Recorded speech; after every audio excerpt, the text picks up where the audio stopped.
The Hunger Games, a time-honored tradition in a post-Civil War Panem, country inundated with imperialistic propaganda, horrific fashion taste, the likes of which would surely make your eyes bleed, and a bloodthirsty bureaucracy hell-bent on traumatizing every citizen in the districts for sport. This is a country that prides itself on its unfounded sense of superiority over the districts that lost in the Civil War years ago. And these districts must pay an annual penance for their betrayal. The districts must annually send in 2 tributes to fight in a gladiatorial competition to the death. In order to regain what little freedom they possess in Panem, these districts must offer up their young as lambs for the slaughter on the altar of peace. As tribute to the capital, these tributes must prove their valor, resilience, and perseverance against tributes from other districts. This is more or less a Charles Darwin fever dream, a deadly game of survival of the fittest, in which they must fight for their very lives in the arena.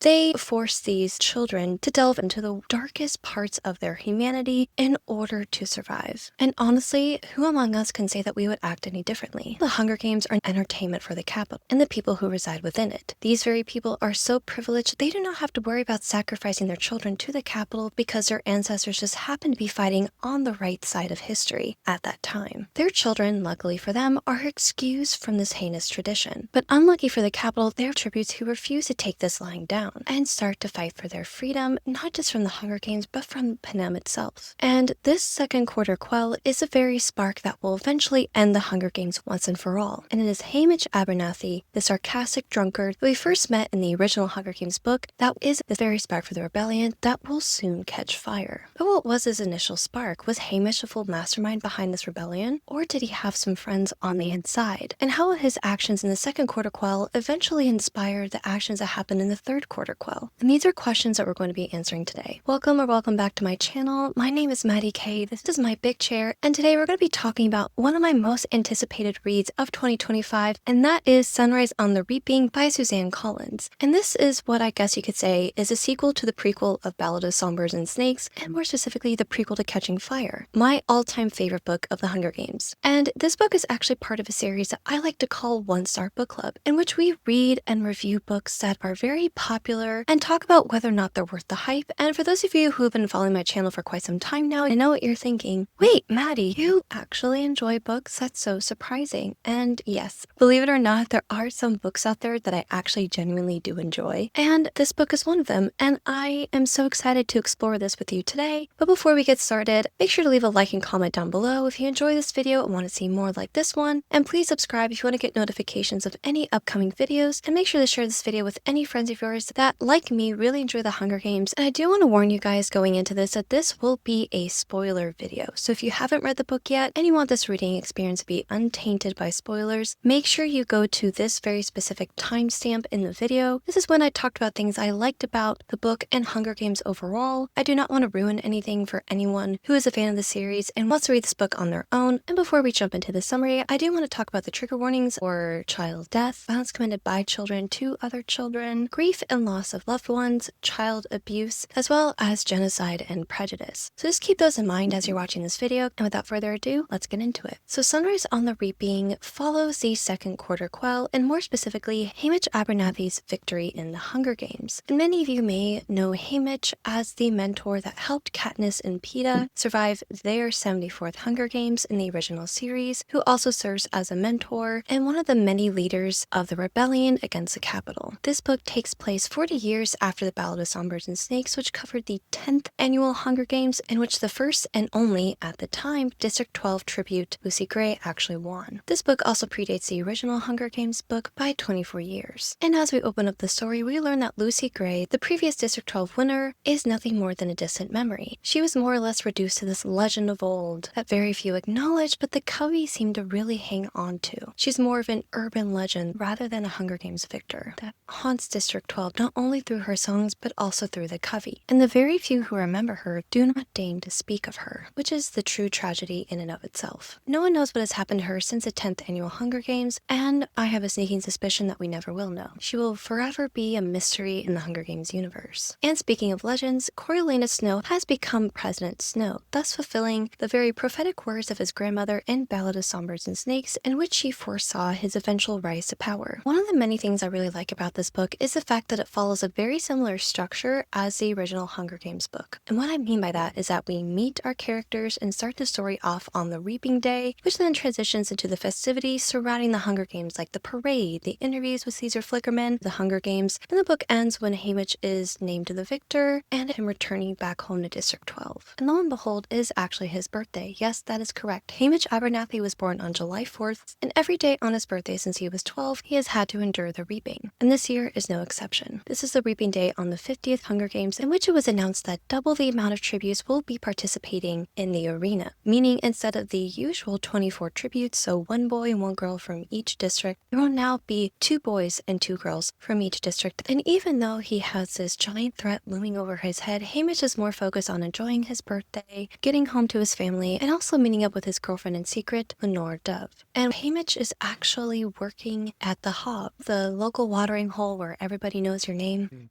Sometimes you wanna go. And he spends the entirety of his shift daydreaming of spending time with his girlfriend and enjoying the cake that his mother has waiting for him at home. And after he is dismissed from work, he goes to meet up with Lenore, who spends most of her days in the field singing and feeding the local geese. And when Haymitch gets there, they kiss and talk about the reaping and his birthday. You know, no matter how often I see it, the sight of young lovers never fails to make me sick. And it is important to note that Lenore Dove is also a covey like Lucy Gray, and she has a lot of conflicting feelings about her. She does not like to talk about Lucy Gray, and yet the memory of Lucy Gray is her crux as to why she constantly rebels against the peacekeepers and the capital throughout the story. And I will say that she is somewhat of a pale imitation of the original Lucy Gray character. But unlike the manic pixie dream girl that was Lucy Gray, she is way more of a rebel. She hates the Hunger Games and wants them to end. It is also important to note that Haymitch also has a younger brother named Sid, who is not yet old enough to be reaped in the ceremony, since he is only just 11 years old. Haymitch's mother, however, is very worried as his name is actually in the bowl 20 times, because in District 12, in order to get some extra money for food, you do run the risk of raising the odds of you actually being reaped into the Hunger Games. And this year is unfortunately no exception. For the odds are far greater that he will actually get reaped this time. And let's just say, like his mother, he is very nervous. But like a good son, he puts up a good front. He assures her that everything will be okay, and he will be home after the ceremony to enjoy her delicious cake. So then we are taken to the reaping ceremony, where instead of Effie Trinket, we have Drusilla, who, let's just say, does not embody Effie's obliviously naive demeanor and saccharine tone. This woman hates the districts, and she is not afraid to show it. And at the ceremony, the cameras are rolling. Plutarch Heavensby is there, acting as the director of this farce. And Drusilla first begins by pulling the names of the 2 female tributes. And these tributes are Maisie and Llewellyn. And then she goes to the boys, who, surprise, surprise, Haymitch's name is not actually pulled initially. Instead, the first male tributes are actually Wyatt and a boy named Woodbine. Now, some of you may be thinking, that doesn't actually sound right. And you're correct, because Woodbine actually makes a mad dash for it, and because he's trying to desert the premises, he is consequently shot in the head and killed by a peacekeeper. But as the peacekeepers are trying to drag his body away, Lenore steps in, and she tries to take him away from them in order to preserve his body for his family. This girl is a loose cannon who is determined to go off at any point just to spite the capital. And Haymitch, being the good boyfriend that he is, runs to protect her from the peacekeepers, who, truth be told, just need any excuse to lock her up. Lenore has a history of rebellion against the capital, like vandalism and causing a ruckus on the Hunger Games that doesn't exactly give the capital a good show. Not only can she be imprisoned for her indignant outbursts, but she could also be killed. One of the peacekeepers butts the holster of his gun against his head, and Haymitch falls to the ground. And because he stuck out his neck for Lenore, he is actually chosen to be the 4th tribute representing District 12 in the Hunger Games. And to make it look like it was all planned, Drusilla actually writes his name down on a piece of paper and pretends like she's pulling it from the bowl, therefore cementing the fact that all this capital hubbub, this whole grandiose display around the festivities of the Hunger Games, is steeped in subterfuge. And because of the outbursts that happened in District 12, District 12 tributes are prohibited from saying goodbye to their families. She also threatens the life of all the District 12 people, saying that she will shoot them like the dirty little pigs that they are. It appears that the prejudices and dehumanizing factor of the Ballad of Songbirds and Snakes is still ever present in the capital, which is just proof that nothing has really changed. The capital still thinks of the tributes as nothing more as animals, and we'll see this theme repeated throughout the entire book. But then Plutarch Heavensby swoops in and bribes the families to put on a good show, and Haymitch's mother falls prey to Plutarch's scheme and does give him the teary-eyed goodbye that he was vying for. And Haymitch is disgusted by this display because it's just proof that they are willing to exploit not only the tributes but also their families for entertainment. That's a wrap.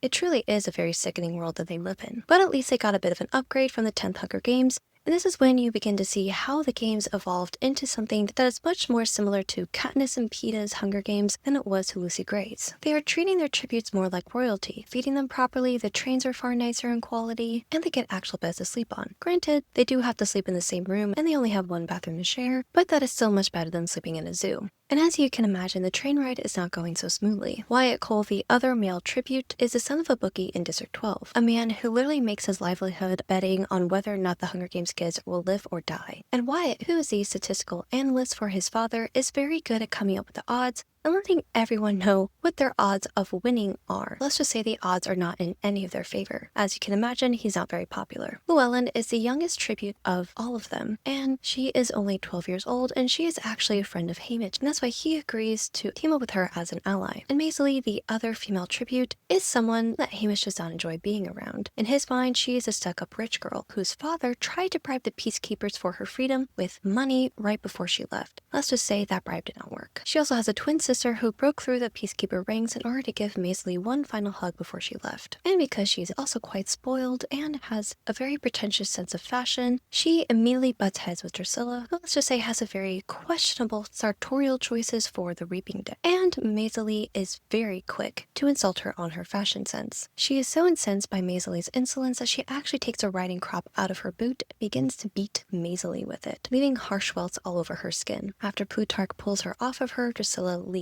And the cook actually brings out a cake for Haymitch to celebrate his birthday. How was he able to drum up a cake so quickly when Haymitch was literally just chosen 10 minutes ago, and he was actually chosen on accident? And then they all gather around to enjoy the footage of the reaping day. And Haymitch is quick to notice that they completely erased Woodbine's incident and replaced it with Drusilla's performance where she pretended like Haymitch was the 4th tribute for District 12. And Haymitch knows that this was them trying to cover up the Capitol's incompetence and establish confidence in the Hunger Games. As if anything is seemingly out of place, apparently there will be a rebellion, which sounds like a very fragile system if you ask me. Steph Lee has a lot of Big Brother from 1984 vibes, and even though Haymitch initially hates Plutarch because he sees him as a puppet for the Capitol, he starts to slowly see the cracks in Plutarch's veneer, in which he actually shows sympathy to the tributes, thus foreshadowing his involvement later on in the rebellion. But Haymitch still does not trust him because he thinks this is just another act for him to get a response out of Haymitch for the cameras, and Haymitch refuses to give it to him. So after a day or two of traveling, the 4 tributes of District 12 finally arrive at the Capitol, safe and sound for now. And once they arrive there, they are ushered through this gas chamber-esque vault. It is very reminiscent of the Holocaust concentration camps, but it proves to just be a shower, and instead of water, they are actually sprayed with pesticides. And this also just proves that the Capitol is way more motivated to put on a good show rather than just saving the average taxpayer a dime and killing them all right then and there. But then again, what's the point of mass murder if you cannot entertain the masses? The Capitol does not pride themselves on convenience or getting their hands dirty. So Haymitch and the 47 other tributes are ushered into the Capitol, freshly clean and itchy from the near chemical burn that they just received upon entrance. And now they're about to meet their stylist. And it's very obvious that no one has faith in the District 12 tributes because they get the worst of the worst. Their main stylist is Magno Stift and 2 interns from the Academy. And Magno Stift, let's just say that his sartorial choices, like Drusilla, are something left to be desired. It is later revealed that these two were actually married at some time, which does not surprise me in the slightest.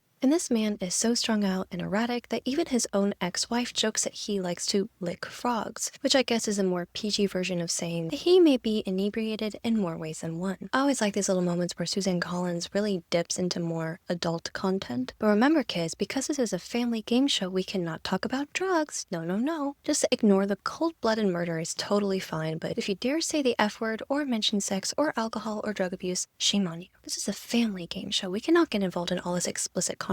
For shame. Stupid censors. Yes, the irony is not lost on me. And similar to Katniss's Hunger Games, they begin this whole charade with a parade. Let's just say this whole ordeal is not off to a very good start. For the parade, Magno Stift comes to them with recycled costumes from the previous years of coveralls. District 12 is a mining district, and this is part of their work uniform. So he is not trying to be remotely creative with his designs. But luckily for them, their mentors finally come in to give them some great advice on how to win the Hunger Games. And these two are some of my favorite characters from Catching Fire, Mags and Wyrus, who also fought in the third quarter quell alongside Katniss and Peeta. These two are some of my favorite characters from Catching Fire alongside Beetee, and don't worry, we'll see him later on as well. So Haymitch and the other tributes are paraded around all of Panem, and the parade ends at Snow's house. But there is a bit of an accident with the carriages, and Llewellyn, the only tribute that Haymitch wants to ally with, is killed in the fray. And in an act of defiance, Haymitch overtakes a carriage from District 6 and carries Llewellyn's body right before President Snow, where he presents her almost like an offering to shove the very violence that President Snow likes to ignore right in his face. Because again, the whole point of the Hunger Games is that the tributes are committing this violence against each other, not the Capitol. So that way the Capitol looks like an innocent bystander rather than the very perpetrator of this heinous crime against humanity. And let's just say that President Snow is not exactly happy about this display, and it's definitely going to come back to bite Haymitch sooner than later. He basically signed his death sentence in the Hunger Games, or at least he thinks. So the peacekeepers come to take Llewellyn's body, and Haymitch assumes that is the last that he will ever see of her, but he is sorely mistaken. So after the tragedy, Haymitch and what little remains of the District 12 tributes return to their rooms and prepare for training the next day. They are allowed to train for the 2 days leading up to the Hunger Games, to also show their prowess to the judges and to get a good score to help them with sponsors.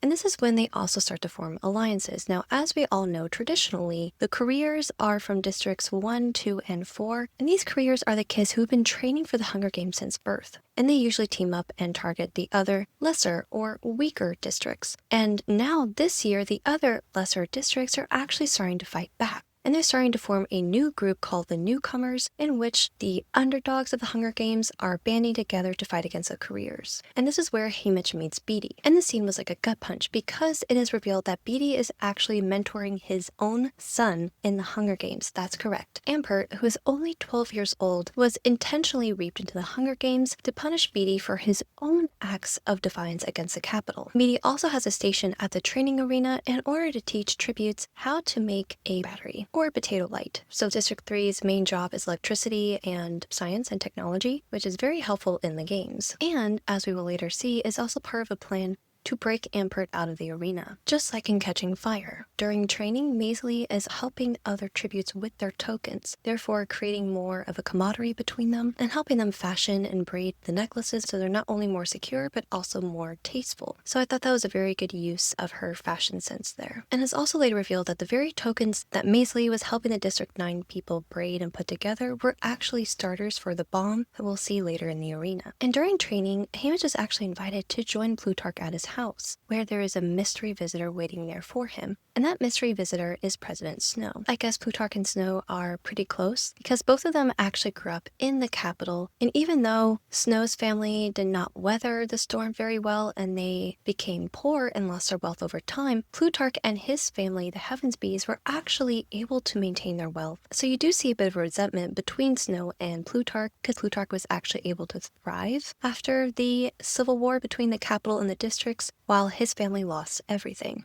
And President Snow meets him in the garden house, where it's actually revealed that he ate poisonous oysters, and he is the only one from that meal that actually survived. Later on in the series, it is revealed that Snow is actually the one that poisoned his own meals to make it look like he was the one that was actually targeted rather than his enemies. And he is the only one that has the antidote. And he is still sick, not just from the poison, but also because of the antidote, which he is very quick to inform Haymitch of, almost like a thinly veiled threat. You think just because you're rich, you can boss people around? And Snow is there to not only warn but also threaten Haymitch with his life if he dares to defy the Capitol. You know, kid, you're really starting to annoy me. I think I'm going to teach you some manners. Let's step outside. I'm sorry. I don't want to fight. Well, President Snow was not at all pleased by his display in the parade, and there is a big target on Haymitch's back, and anyone who is near him will eventually get killed. Allying with him is like signing your own death warrant, but they're all going to die anyway, so what difference does it really make? This is when Haymitch begins to understand how much he really is in danger, and anyone who dares associate themselves with him will also be in danger by proxy. And even though he is one of the main recruiters for the newcomers, trying to get the underdogs to team up and help each other, he now realizes that he cannot actually join that alliance. Haymitch is very hesitant to join forces with Ampert at first, and eventually changes his mind mind, and this has a lot to do with his burgeoning hatred of President Snow, the Capitol, and also the Hunger Games. Hey, you're not as stupid as you look. Now I want to fight. And then Snow drops another bomb. Llewellyn is actually alive, but it's not actually Llewellyn. The person that is standing in for her is actually a prisoner, a rebel from District 11, and they brainwashed and manipulated her into thinking that she is actually Llewellyn through the act of torture. And she has a little chip in her ear that coaches her on what to say, and a drug that is coursing through her body that not only stabilizes her but punishes her if she steps out of line. She is a brainwashed prisoner of the Capitol, acting as a stand-in for Llewellyn after the accident, so that way no one even knows that Llewellyn has died. No one will even bat an eye because they look so similar. So again, the Capitol trying to maintain their reputation and prestige by not making a single mistake, at least not an obvious one. And the reason why they were able to cover up her death was because it actually wasn't broadcasted because the cameras were turned off at that time of the parade. And then Haymitch and Llewellyn return home, and everyone is very wary of her. They know that Llewellyn is actually dead, and they don't know who this new girl is. They surmise that she is actually from District 11 because she has actually been humming their songs in her sleep. Poor Mags and Wyrus try to help her out, but to no avail. And Wyatt is the only one who actually does take pity on her and promises to protect her in the arena. Maisley, as you can imagine, is not very happy to see her and decides to give her a wide berth throughout the rest of their training. And once training is concluded, it is actually revealed that Haymitch got a low score of 1, which is actually a record at that time. During the interview and training process, we are introduced, of course, to the careers, and more specifically the Cato of this book, which is Panache from District 1. And let's just say, with a name like Panache, I'm not exactly quivering in my boots when it comes to this guy. He is all brawn and no brains, as is repeated throughout the book, especially in his interview with Caesar Flickerman, in which Caesar uses him as a punching bag for his lack of intellect, instead of actually trying to build Panache up to be a tribute worth rooting for. Further proving the sadistic undertones of the Hunger Games, that these people are laughing at a young boy that they know could potentially die right before their very eyes, and they're turning him into a laughingstock. The utter and sheer cruelty of the Capitol does not stop there, because we still have yet to get to Hunger Games themselves, and surprise, surprise, let's just say that Panache has a personal vendetta against Haymitch, which, in a game like the Hunger Games, you have a personal vendetta against everyone, but he makes it his life mission to go after Haymitch and threaten his life. Let's just say that this guy does not pose a threat for long. So after meticulous planning and PR training, and incredible stylistic choices brought to you by Effie Trinket, swooping in to save the team from a fashion faux pas. This is also Effie Trinket's origin story as a stylist for District 12. At least she's loyal, Magno's stiff. He's not putting in any effort into making these tributes look even remotely presentable. Priscilla is understandably flummoxed by this, and she is very upset at her ex-husband for not putting in any effort, which I can only imagine is one of the many reasons why these two divorced in the first place, because otherwise they seem like a match made in heaven. Priscilla and her interns are desperate to find someone else to pull some new outfits together and save their own skins, because if they do not do well, they will lose their jobs. And can you believe it, but one of the interns does have a cousin that has amazing fashion sense, and that girl is Effie Trinket. So Effie's solution to this problem is to actually rifle through her crazy aunt's closet to dress up our tributes in clothing that is very reminiscent of snakes. Thanks to Effie's exquisite taste and her wealthy family's massive closet, she is able to scrounge up some really fun outfits together and make the District 12 tributes look exceptional, like the very people that you want to root for. In clothing that is very reminiscent of snakes. Maisley is given a long, luscious boa, which resembles a snake and is also named after one. She has this velvety, silken, green dress that looks like a snake skin. And at one point, Magno Stiff literally comes in with a bunch of snakes, and Llewellyn is the only one who is brave enough to actually take for the interview with Caesar Flickerman. And this is not the only group that taps into that snake theme. We also see how in District 1, one of the final girl tributes named Silka dons a green dress that's very similar to Maisley's, so she also looks like a snake. Another bit of snake symbolism here is that Haymitch is actually free to wear his token around his neck, a token gifted to him by Lenore Dove right before as a birthday gift. And this is actually a fire starter. And coincidentally enough, it is also the symbol on the cover of this book, so not only is it Haymitch's token, but it is also a tool that can help him in the game. And I really like this token because it is a picturesque symbol of a snake and bird intertwined / entangled together, and they are locked in this cold embrace in which they are poised to strike at each other. And this is not dissimilar to the theme and cover of Ballad of Songbirds and Snakes, and these two animals are very consistently represented throughout the prequel series. Despite his low score, Haymitch actually uses this to his advantage to secure his reputation as the rascal, because he has to create this persona that the crowd will like in order to get sponsors for the games, to give him water, to give him food, to give him medicine. All of these things are dependent upon how he sells himself to the capital. Haymitch really plays his part as a rascal boy from District 12, and these people, they are eating right out of his hands. He peacocks his way around the stage, bragging about how impressive his score is because he's the only one in the history of the Hunger Games apparently to ever get a 1. And I do want to add really quickly that Haymitch's job was basically a bootlegger. He was essentially making the Panem equivalent of moonshine, at least that's how I interpreted it, and he was not allowed to actually make this alcohol,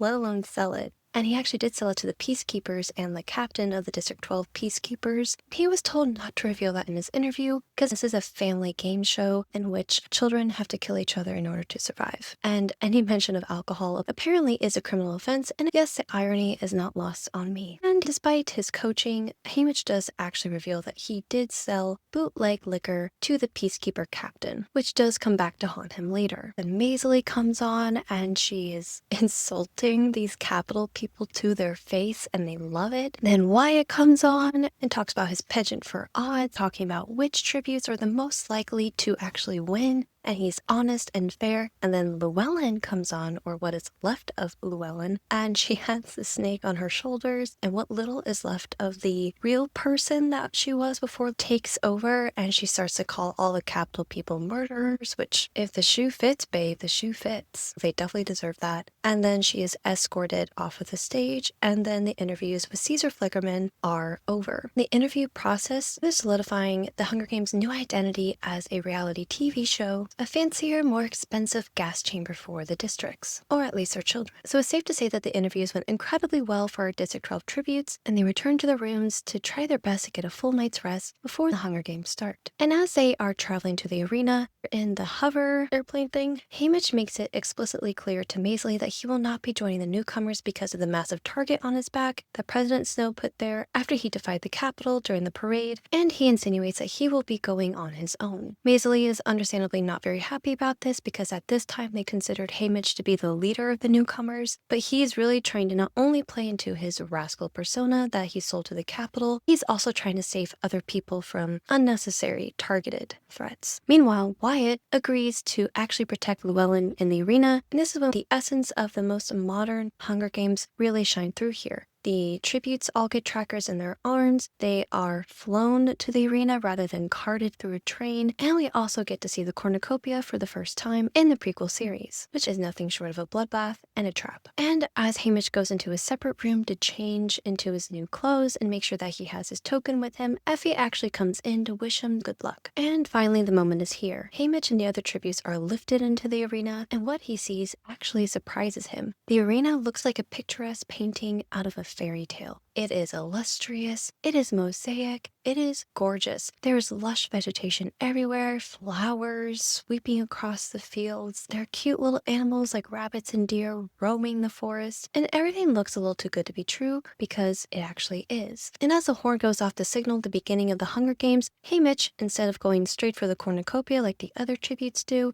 he decides to grab what is closest to him and run straight into the forest, where he soon realizes that everything is not as it appears. As he rummages through the contents of his bag, he remembers that Max said, make sure you look out for the hints of the arena and see what clues not only in your bag, but also during training that can alert you to any traps or hidden threats that exist within the arena. And it's very soon that Haymitch realizes that everything in the arena outside of the animals are actually poisoned. That's right, the water is poisoned, the food, even the flowers are poisonous. Everything in the arena is deadly and out to get them, including the deadly squirrels, birds, and even ladybugs. And Haymitch finds out about this soon enough when he reaches a riverbed and he starts to drink some water, then he comes across a very small tiny little rabbit, and it takes a big gulp of the water and then it falls down dead. And that is when Haymitch realizes that what he found in his bag, the black pellets, are actually the antidote to the poison, and luckily he saves himself from being poisoned. Unfortunately, not all of the tributes find out about this as quickly as he does, and not everyone got the antidote in time. And this is when he realizes that he really has to fight for sponsors sponsorships for food since everything is poisoned and he only has a very limited amount in his bag.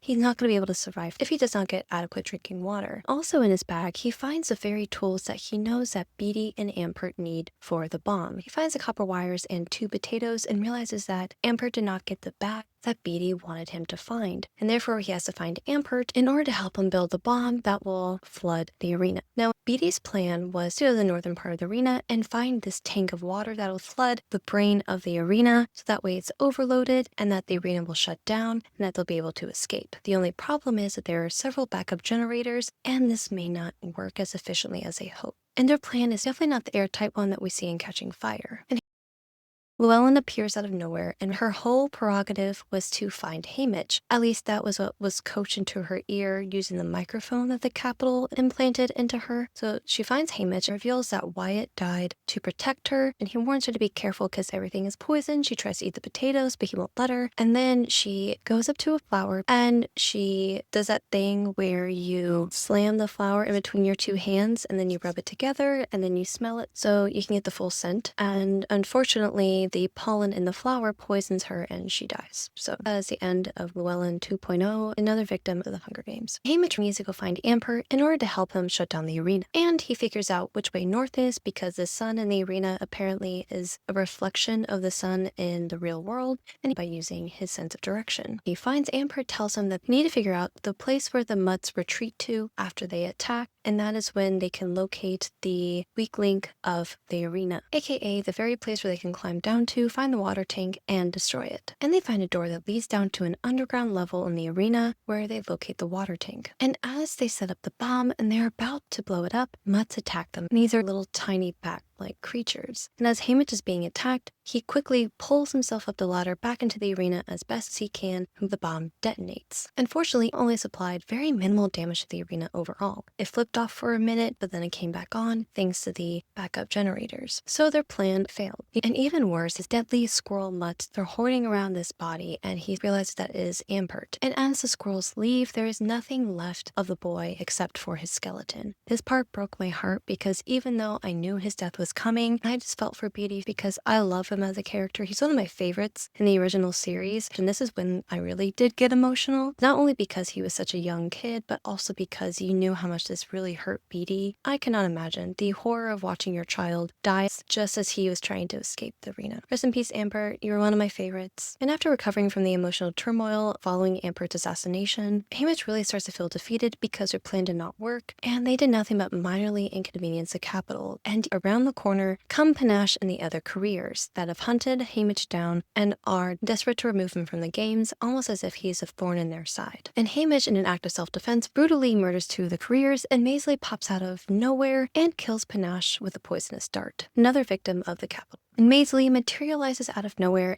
and kills Panache with a poison dart to the neck, and then she and Haymitch agree to team up and form their own alliance. And this unlikely duo was actually my favorite part of the whole book because Maisley was my personal favorite out of all the tributes. I love to see her change from this stuck-up, spoiled brat into this badass queen who can kill a career with a poison dart that she fashioned from her necklace. Unfortunately, like everything in the Hunger Games, this does not last very long, because Haymitch is still determined to find a way to stop the games once and for all, but he is very hesitant to actually tell Maisley his plan. And at one point they find a hedge and it has these ladybugs that they fly onto you and they just dig into you and they suck the blood out of you and they explode. And they decide to actually weaponize these ladybugs against the final career, Silka, and they need to find a way to trap her. But while they're trying to create these traps, Maisley is also targeted by the Capitol and she's killed by these birds with super sharp beaks, and Haymitch mourns her loss and then realizes he is one of 3 remaining tributes in the games. One of them is Silka, the career who hates him and is out to get him, and the other is Welly, a newcomer ally who he has not seen since the games began. So he goes to find Welly and he finds her in a tree and realizes that she is starving. So he climbs up to help her and they get some sponsorship food and he helps her eat, and then Silka finds him, but apparently she is incapable of climbing up trees and she is stuck on the ground. And that night Haymitch and Welly get a gift of chocolates and he feeds Welly morsel by morsel until she falls asleep. And down below he hears Silka crying, so he gives her some of the chocolate. but an act of kindness that is not reciprocated, because the next day, Silka is gone, and Haymitch helps Welly climb down from the tree, and he tells her that he's actually going to go to the cornucopia to find the materials to build another bomb to hopefully overload the arena once and for all. But he leaves Welly in a camouflaged area in the forest, and as he returns, he hears a cannon go off, and he runs to find that Silka has found Welly, and she decapitated her, and now it's only them two left in the games. And this is the climactic fight to the death. Haymitch and Silka are fighting for their lives with axes, and because Silka grew up in District 4, which is the lumber district of Panem, she is trained very well with an axe, and Haymitch realizes that he is actually losing this battle. But then he gets to the edge of the arena. Earlier on in the book, Haymitch actually realized that if you throw an object over the edge, it actually flies back up to you. So as he and Silka slowly but surely edge closer to the edge of the arena, Silka makes a throw at Haymitch. Haymitch ducks and it misses him, and then it flies up and hits Silka in the face, which ultimately kills her, and Haymitch is crowned the victor of the 50th Hunger Games. Now, during the games, Haymitch sustained incredible injuries, especially from the very fight that he had with Silka, where she cut him open and his guts were spilling out, but the Capitol stitched him up, and to reward him for his amazing feat of outlasting 47 other tributes in the arena, they put him in a cage and they feed him food. Haymitch feels humiliated and ashamed for the way he's being treated as nothing short of a circus animal. They plays his part in the hopes that Snow will not hurt anyone else in his life. Unfortunately, President Snow is not done with dealing fatal blows because he has a surprise waiting for Haymitch when he gets home. President Snow personally wishes Haymitch a nice homecoming, and Haymitch gets on the train alongside the 3 coffins of his 3 fellow tributes, and he goes back to District 12. Upon arriving, he sees that there is a fire in the distance, and as he's running to see the source of the fire, he realizes that it's actually his own home, and his family is trapped inside. So his mother and his brother. And Haymitch is devastated, but he runs to go find Lenore, and he finds her in the field, feeding her geese, and waiting in the field for her is what she presumes to be a bag of gumdrops that Haymitch gave to her as a gift on his birthday days ago, and she left them there for over a week, and she realizes that she left them there, and she's surprised and happy to find that they're still there, and then she picks them up off the ground, and she starts to eat them. And Haymitch approaches her, and she's super happy to see him. She flies into his arms, she's kissing and hugging him, and Haymitch slowly realizes that the gumdrops, they're not the multicolored gumdrops from District 12. Instead, all of these are actually deep red. And Haymitch realizes a bit too late that they are actually poisoned. The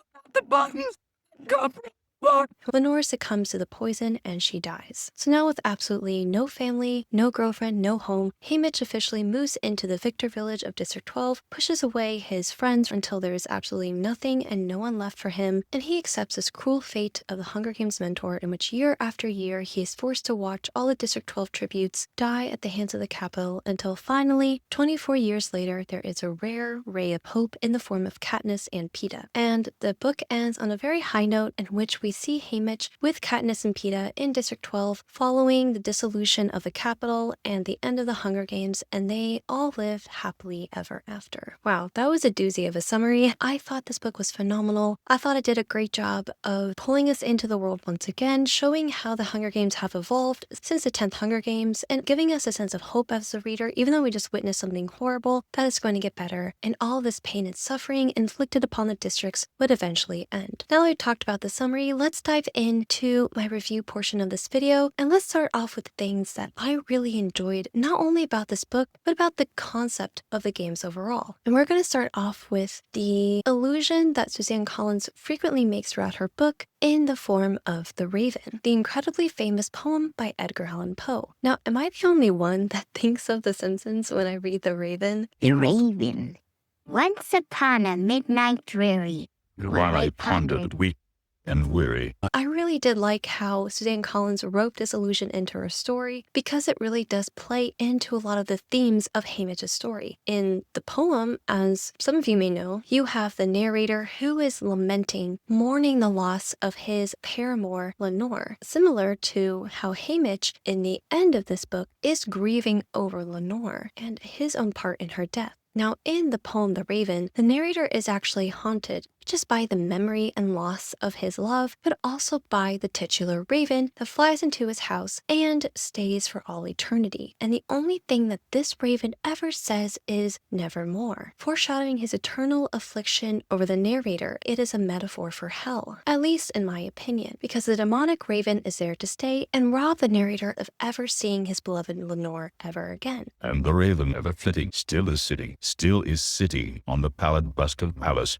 just above my chamber door. And my soul from out that shadow that lies floating on the floor shall be lifted in the And we see elements of this in The Sunrise on the Reaping, in which the narrator, like Haymitch, is all alone in the world, sequestered away in his beautiful mansion with nothing but the ghosts of his past to haunt him. And the Raven's part in this book is threefold. He represents President Snow, the Hunger Games, and the Capitol, all brought together in this anamorphous being that is the Raven, meant to haunt Haymitch for the rest of his days, because for the next 25 years, he's assigned to be a mentor to children that he knows will inevitably die. And no matter his efforts, it will always be a fruitless battle to try to save anyone in his life, very similar to how he was incapable of saving his friends in the arena and his own family from the Capitol. And I like the imagery of having Haymitch constantly being haunted by the Raven, who is always there, never offering him a moment's worth of peace, because for the rest of his days, Haymitch will struggle from the trauma of the Hunger Games. He will always have these nightmares. He will always struggle with alcohol addiction. He will always think of the children that were lost in the games.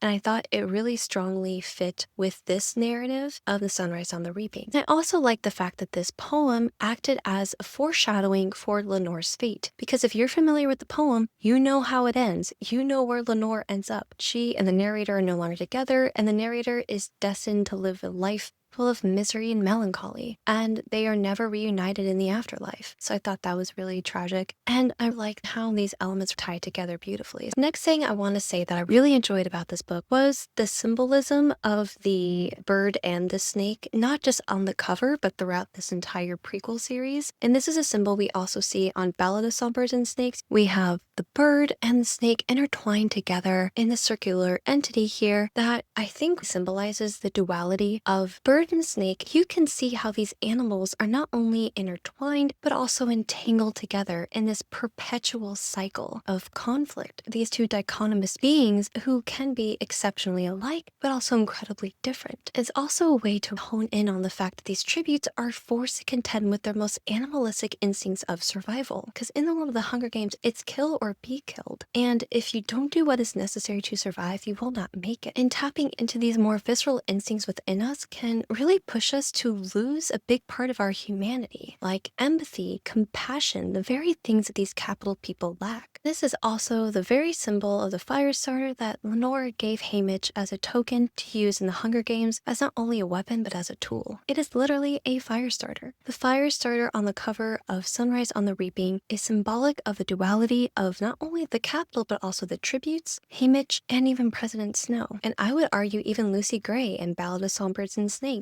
She sang like a songbird and weaponized snakes against her enemy. And she could even calm snakes with her angelic voice. And despite our preconceived notions of these animals, both birds and snakes have the capacity to be deadly, docile, and even domesticated. Believe it or not, the vast majority of snakes are not even poisonous. They are rather harmless. Same with birds. Many birds are harmless, cute little creatures who do nothing but sing all day, but other birds are birds of prey and even scavengers, not unlike the very capital who comes down in a bird-like plane, extracts the very tributes that they killed, and then take them home. Not all of them are adorable little songbirds. Some of them have very sharp beaks and they are poised to strike, very similar to snakes and their fangs. These two species are very emblematic of the dichotomy that exists in the world of the Hunger Games. The capital, or Panem's flag, is a bird, or more specifically, an eagle, a symbol of freedom and power, but the symbol is actually a farce. The capital operates more as a deadly snake poised to strike and spread his poison throughout all of Panem, and more specifically targeting the districts and their children. Harkening back to the symbol of freedom, the Hunger Games Reaping Day is on July 4th, the same day as American Independence Day. But despite the fact that it takes place on a day that is supposed to be invocative of freedom and celebration, it is actually a day that spells disaster for the very tributes that are forced into these games. The tone of the Hunger Games is duplicitous in nature. The parade, the costumes, all bespoke of something that is way more of a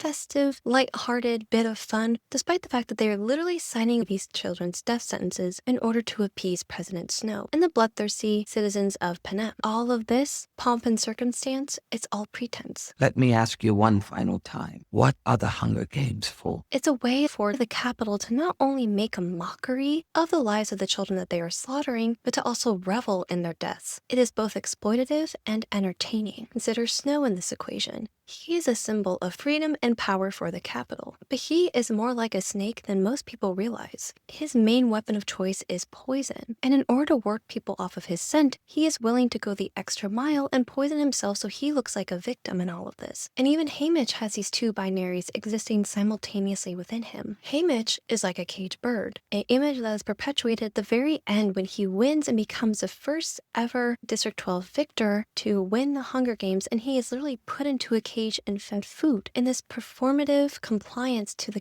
and the power that they have over him. He is also forced to concede to the Capitol every single year as a mentor, and signing the rest of his life away to be re-traumatized again and again every year for the Hunger Games. Happy birthday to Haymitch. But like Snow, he is also a snake in the grass. Not everything is as it seems with Haymitch. He may appear to be a sarcastic drunk, but in reality, he is harboring a deep-seated grudge for the Capitol, and he is ready to strike. And it is this very rebellion versus submission personality conflict going on inside of him that makes him a very complex character. He has to comply in order to survive, but deep down he knows the injustice that is happening in the Capitol, and he taps into what little humanity is left inside of him to fight for justice. He constantly fights against the Capitol, even when the fight is stolen from him, when he realizes that he is not the very symbol that can set the rebellion ablaze in the districts. He passes that very baton to Katniss and Peeta, who he knows are the ones that can spark the revolution. And thankfully for them, they do succeed. And this book was actually a prequel for the Catching Fire book, not necessarily the Hunger Games, because I believe that Haymitch is actually the spark that started the revolution 26 years before it actually happened. His token in the Hunger Games was a literal fire starter. Not to mention, he and Beetee conspired together to blow up the arena, something that we also see happening in Catching Fire, but their plan just didn't have enough time to develop and mature in a way that would actually be successful. Haymitch just wasn't the right one at the time to start the revolution. And this prequel also gives us a lot of insight into the characters of Beetee and Wyrus and Mags and Plutarch, all characters that we see introduced in Catching Fire that we don't see in the original Hunger Games book. And like any good prequel, this one really does give us further insight not only into the history of the Hunger Games, but the history of these characters who collaborated together to stop the Hunger Games forever. Suzanne Collins is able to keep her readers invested in the stories. Even though we already knew what was going to happen at the very end, I was still so nervous and anxious for the tributes. I was still emotional over their deaths, and that's the beauty of the Hunger Games, is we can still mourn for these children, even the pygmies of the Capitol, because we know that they are also victims in this terrible game. These kids who have been indoctrinated since birth to think that them fighting in the Hunger Games is them representing their district with a sense of pride. The minute they get in there, they are disillusioned to this belief and realize that they are just as much of a victim as everyone else, and that is what really kills them in the end. And we as a reader, we are still curious to see how this heinous display of genocide and violence played out and how our favorite tributes survived. This is a rarity among prequel series, and I'm really glad that Suzanne Collins was able to capture that. I really hope that she is able to continue with Joanna and Finnick, for example. Your friendly neighborhood book blogger would really appreciate it. And speaking of brilliance, I do want to talk about the fact that even though the Hunger Games are atrocious and unjust and horrific, there is a rare brilliance to the Hunger Games themselves. The Hunger Games are symbolic of the loss of innocence of youth and how they are innocent going into the arena, and when they get out, they are hardened murderers, weapons and puppets for the Capitol, and this is something that they have to live with for the rest of their lives. And the Capitol is able to deflect blame onto the districts for this violence. They are not the ones actually committing these heinous crimes against these children. children. The mutts do, or the other tributes do. They have removed themselves from this violence despite the fact that they were the perpetrators of it. And that is the most diabolical mastermind part of this entire operation that Snow was able to hone in on and perfect. This is also very indicative of the very abusive relationship that the capital and the districts have together. The capital is, of course, the abuser, and the districts are the victims. They can also delve into this love-bombing behavior. Once the victors do their job and win the game and entertain the masses, then they are rewarded with a house in the victor's village, a constant supply of food, and monthly allowance, the kind of security and wealth that many other people in their own district could only dream of. Many of them would never be able to ascend to this level in the social hierarchy without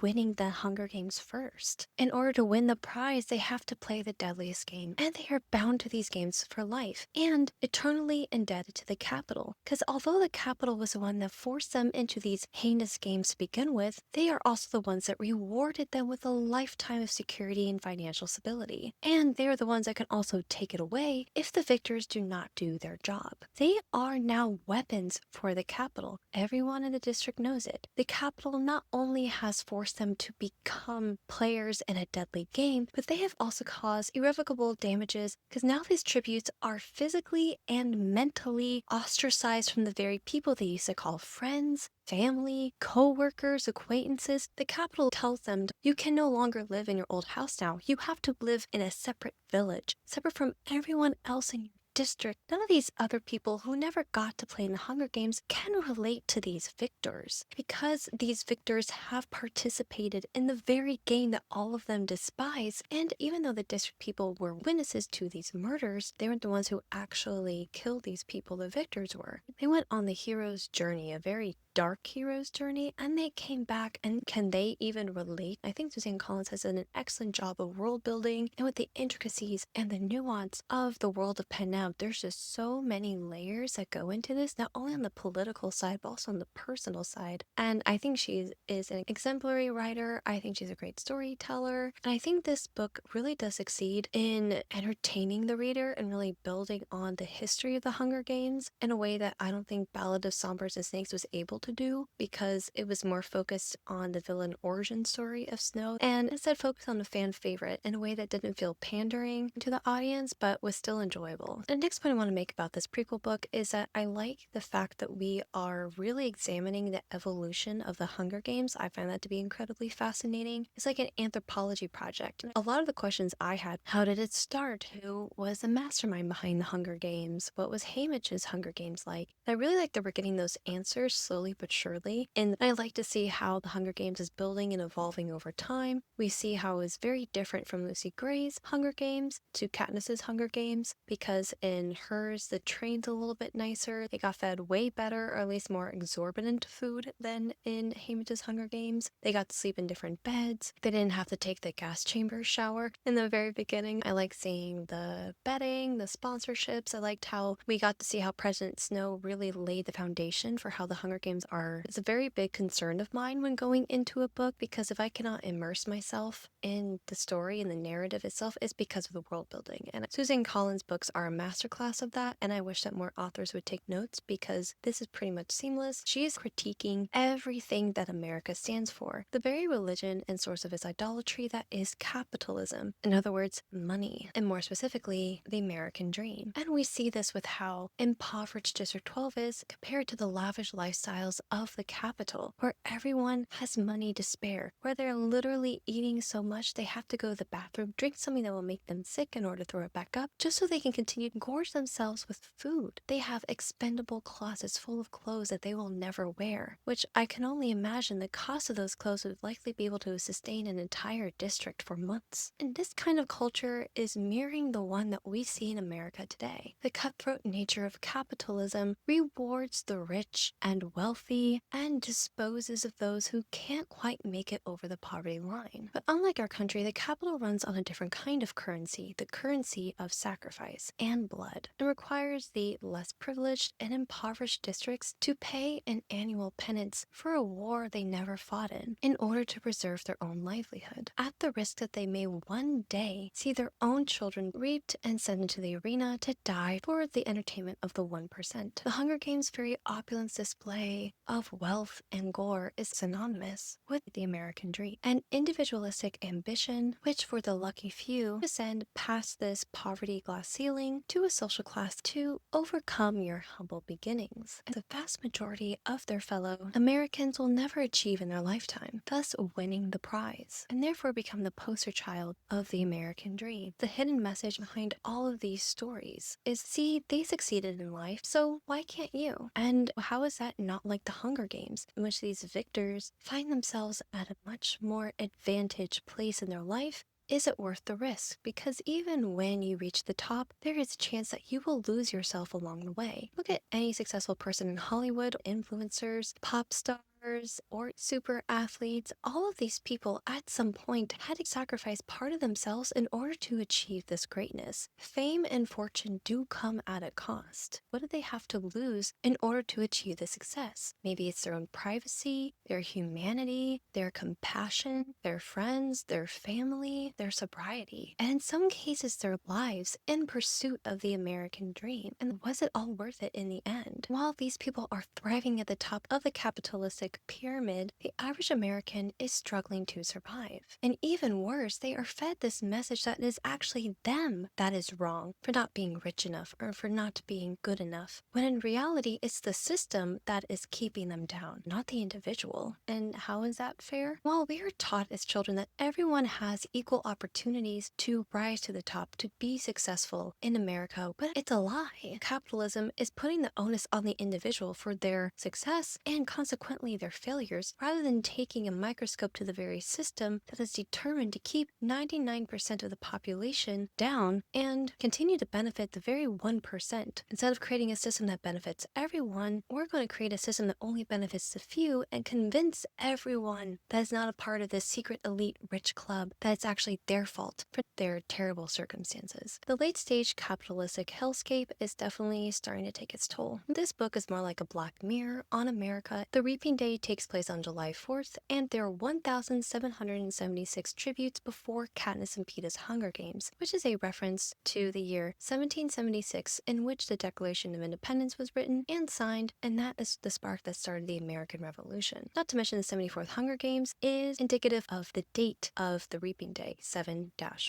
or July 4th. Suzanne Collins did hint that the overuse of AI was the beginning of what eventually crippled our society, and climate change also led to its downfall. I love these little Easter eggs that Suzanne Collins gives us. I think Suzanne Collins is also inadvertently critiquing her readers, because I would assume that the majority of her readers don't really take any pleasure out of watching a bunch of kids fight each other to the death. We like to think of ourselves as morally above or more evolved than these people. Even though these things horrify us, we still scramble to the bookstores to pick up a book all about children killing each other. And the most entertaining part of the book is all the time we spend in the arena. That was one of my biggest critiques of Ballad of Songbirds and Snakes, I will be honest with you, was the fact that it took us so long to get to the arena. And then after we were out of the Hunger Games, I lost interest. And that's also, how messed up is it that the most enjoyable parts of this book for me is when children are killing each other? And Suzanne Collins has gone on to say that she's also critiquing the media that inundates our TV. There are movies that are rated based not on their violence, but mostly on the sexual content, on the cursing, on the drug and alcohol use. I can see someone's face get melted off on screen, but God forbid I hear the F word more than once in a movie. And I also did like the character shoutouts. We got mentions of Katniss's parents, Peeta's dad. We got to see the Catching Fire cast, which I really like. So Mags and Wyrus, Beatty and Plutarch, Effie Trinket, and also Caesar Flickerman. This is his first entry in the prequel series, and he's always entertaining to watch. And even though the Capitol tries their best to pretend like they are above the districts, that they are above the savagery, a trait that they force them to act on because they put them in these games and they punish them for acting like savages. No self-awareness whatsoever. And this part in the book when Drusilla beats Maisley with the riding crop, and I think she embodies the hatred of the districts that's just boiling under the surface and it's just ready to explode. She couldn't even last 5 minutes, and yet Maisley is the savage savage little pig that can't help herself? Really? Maybe she was just jealous because Maisley had better taste in fashion than her. When push comes to shove, they'll act the exact same way that they punish the districts for acting. Because prejudice is based on these insolent lies and hypocrisy. When you act this way, it's justified, but when they act this way, it's wrong. And again, this all ties into the way that the capital dehumanizes these people by creating this false sense of prejudice against them that, oh, they're savages, but in reality, that's a human trait of survival. When push comes to shove, if these capital people were put in the arena, they would act the same way. Again, this is a class war. These poor people are fighting to get to the same level as the capital people, even though they'll never be there. The victors, this elite group of killers, they're in this niche, and they're marooned in this niche, and they can never break out of it, at least until they die. And that's part of the horror of the Hunger Games. Alright guys, that was everything that I really enjoyed about the Hunger Games. This is where, unfortunately, I talk about what I did not like about this book, because yes, there were quite a few things. I do not want to criticize Suzanne Collins' storytelling or her writing. I'm just saying personally, these are things that I wanted to see in the book, but she didn't quite deliver on those aspects. I will have some unpopular opinions on here, so strap in. This is going to get a little bit messy, a little bit polarizing. Don't come for me. I'm just your friendly neighborhood book vlogger. So the whole Llewellyn situation where she was killed in the carriage ride and she came back, but not really, because the Capitol brainwashed this prisoner from District 11 and they turned her into Llewellyn. I just didn't like that because she died so quickly, so it was all for nothing, I guess. I understand the practical reason why they did that was to cover up their own mistake. I don't really know what she was trying to say with this character other than the Capitol have superseded their previous scientific achievements and now are able to literally brainwash and mind manipulate and control people this way. I guess we needed that extra step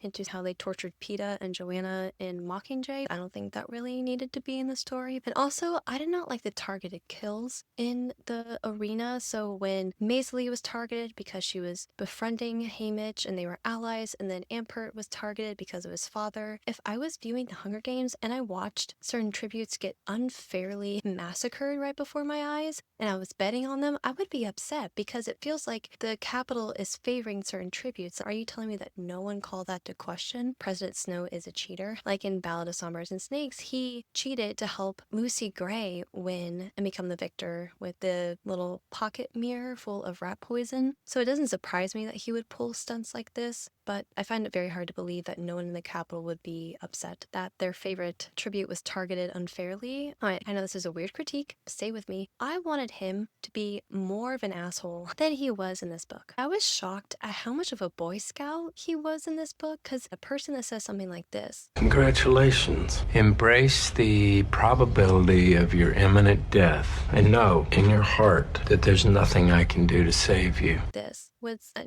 kind and genuinely good person who was just pretending to be mean the whole time. That doesn't make any sense to me. We saw an essence of his future sarcastic, standoffish personality, but I just didn't believe the whole shtick about how he was secretly a nice guy the whole time, but he was cosplaying as a jerk. He was a very static character for the vast majority of this book. He was in love with his girlfriend, he didn't like the Hunger Games, he wanted to rebel, and that was just it. I wanted him to have more of a dynamic change in character like Maisley. She went from being a spoiled brat into a badass who was willing to overcome her differences with Haymitch and try to fight to the bitter end to survive. And I really liked that. She really tapped into a part of herself she did not know she had. And Haymitch, he was just always very stagnant for me in his character development, and I wanted him to be more of a jerk to everyone. I really love watching characters who went from being unlikable to being likable and then going back to being unlikable again. And I get why Suzanne Collins would be reticent to create an unlikable character in a book marketed for young adults, because unlikable characters are very hard to relate to. But I think it works here because the Haymitch that we all grew to love in the original series was very much a curmudgeon. He was very standoffish, he was very sarcastic, he was very self-absorbed and mean and dispirited, and I wanted to see more of that here, and he was just too nice. Is that a weird thing to say about a character? I wanted him